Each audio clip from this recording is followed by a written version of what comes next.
Faithful service. Even though the majority of Christians may not be living dedicated lives, spiritual leaders must continue to take a firm stand for God's truth. Here's Gene. Isaiah faced a tremendous challenge. And this principle actually comes from the challenge that he faced, to stand firm. And so we see that unfolded here. Here he was. He knew judgment was coming on Israel, the nations of the north, from the Assyrians. He knew that. God revealed that to him. He also knew that judgment was going to come on Judah, and he's proclaiming the truth, hoping that they will turn from their sins. Unfortunately, they didn't. And what really burdened him was that they were really violating a great truth that Moses wrote in relationship to Mount Sinai when the children of Israel came out of Egypt. And you remember these words. It's called really the Great Shema. Shema in Hebrew means listen. It's used in various ways. When it's used here, it's listen. Listen. That's why we call it the Great Shema. The great listening experience. Listen, Israel. The Lord our God, the Lord is one. In other words, there are no other gods. Love the Lord your God with all your heart, with all your soul, with all your strength. And obviously, the kings of Israel had forgotten that. If they hadn't forgotten it, they ignored it and led Israel into sin, and ultimately the Assyrians led them into captivity, and they were scattered to the ends of the earth. But here is Isaiah, and he sees all of this happening within Judah. And of course, Isaiah lived probably in Jerusalem. He knew what Ahaz was doing. He knew the idolatry. He knew the sin. Was he tempted to compromise? Yes, because he was human. And so God spoke to him. And this is the message in chapter 8 here in verses 11 through 15. For this is what the Lord said to me with great power, to keep me from going the way of this people. And I think there's a lesson that right there, and that is that he that think he stands, take heed lest he fall. And Isaiah is warning him because there's pressure, political pressure probably on his life, threats on his life, to take a stand against the king. I mean, that's dangerous. And so he faced temptations to compromise, to soften his message. And God said, don't do that. Do not call everything an alliance these people say is an alliance, because it could be totally a compromise. And of course, Ahaz did that. And so God is warning him, don't be caught up in that. Don't succumb to that. Don't approve of that. Do not fear what they fear. In other words, Ahaz had a lot of fear, but don't fear what he fears. Do not be terrified because of the threats on your life. You are to regard only the Lord of hosts as holy. You see, he's surrounded by idolatry. He's surrounded by what's going on. And he said, don't compromise with the message. You may not compromise it with your life, but Isaiah, I've called you, and you said, here I am. And I'm never going to leave you, so don't compromise.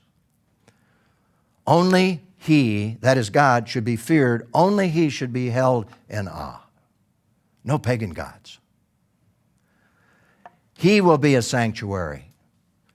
But for the two houses of Israel, and there, of course, he's referring to the northern tribes that are going into Assyrian captivity, and Isaiah knows that. But also the house of Judah, and he's a part of that. Jerusalem is a part of that.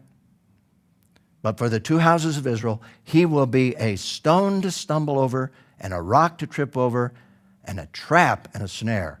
Real interesting metaphors, aren't they? And there it's referring to God himself.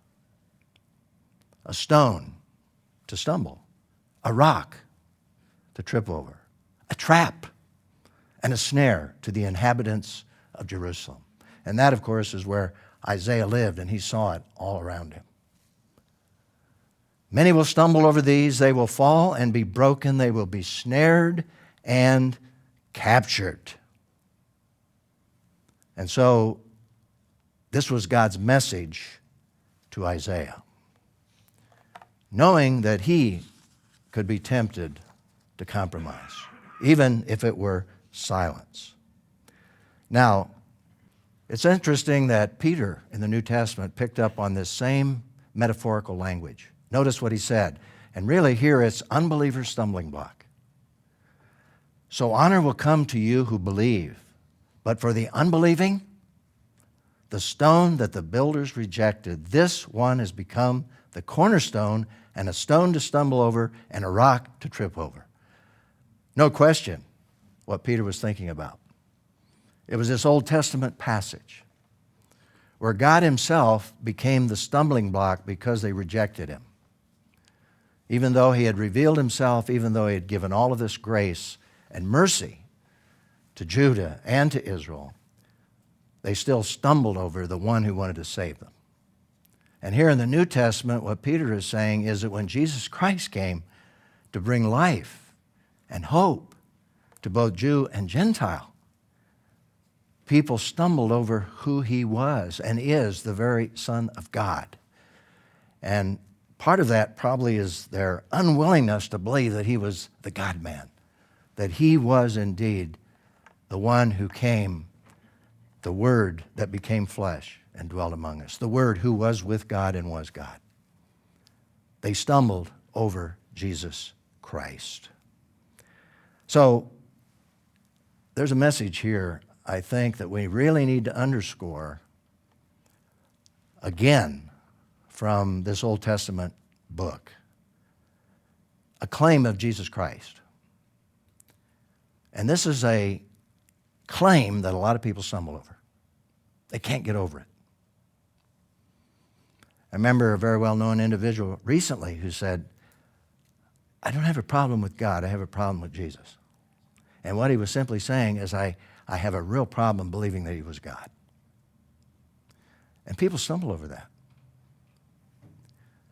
Because from a human point of view, you can't really understand that and comprehend it. It's an incredible miracle. And here's the claim. Jesus told him, and there he's referring to Thomas, who was filled with doubt about Jesus. Jesus told him, I am the way, the truth, and the life. No one comes to the Father except through me.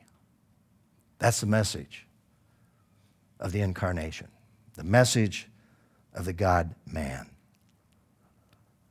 You know, Philip had a problem with that too in the same conversation. He said, Jesus, just show us the Father.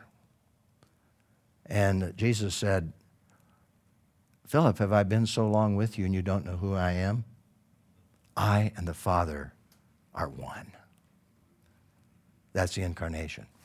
So here's the question. How does God's message to Isaiah here in chapter 8, verses 11, 14, relate to Paul's instruction to the Ephesian elders in Acts 20, 28, and 31? I think there's some really interesting connections here. This was when Paul was on his way to Jerusalem after the third missionary journey, met with the Ephesian elders there in Miletus on the shore of the Mediterranean. And this is what he said to these elders. Now, Paul knew these men well. He had been in Ephesus for 3 years. He says, be on guard for yourselves.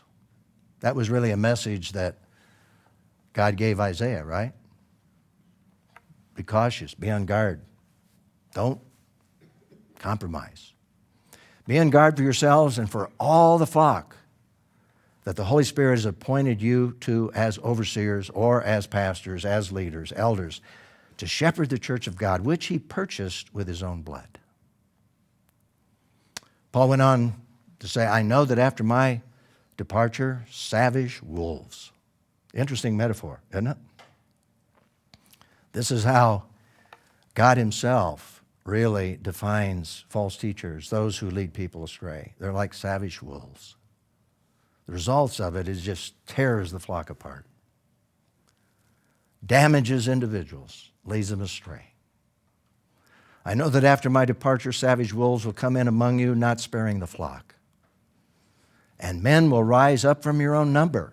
And I'm sure as they were sitting there on the shore, they were looking at each other, how could that ever happen? It did, if you read 1 Timothy, because Paul addressed that to Timothy, who was in Ephesus. Men will rise up from your own number with deviant doctrines to lure the disciples into following them. Therefore, be on the alert, remembering that night and day for 3 years I did not stop warning each one of you with tears. So here we have a very solemn warning, I think, particularly to all of us who are spiritual leaders in the church. Isaiah was a prophet. He was in the midst of paganism, in the midst of evil. We're pastors. Fortunately, for most of us, we're not in the midst of evil. But still, the warning is still there that we must be alert. We must not compromise the message. We must speak the truth, but always speak the truth in love.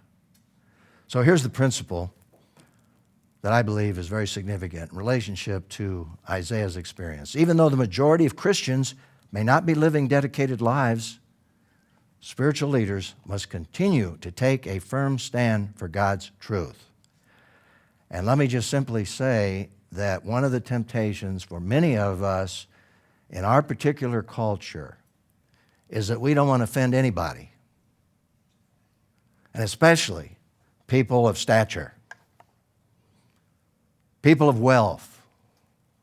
We don't want to compromise, or we don't want to offend anybody. And it's very tempting sometimes to compromise the truth. God said to Isaiah, don't compromise the truth. He's saying to all of us as spiritual leaders, do not compromise the truth of God in Jesus Christ.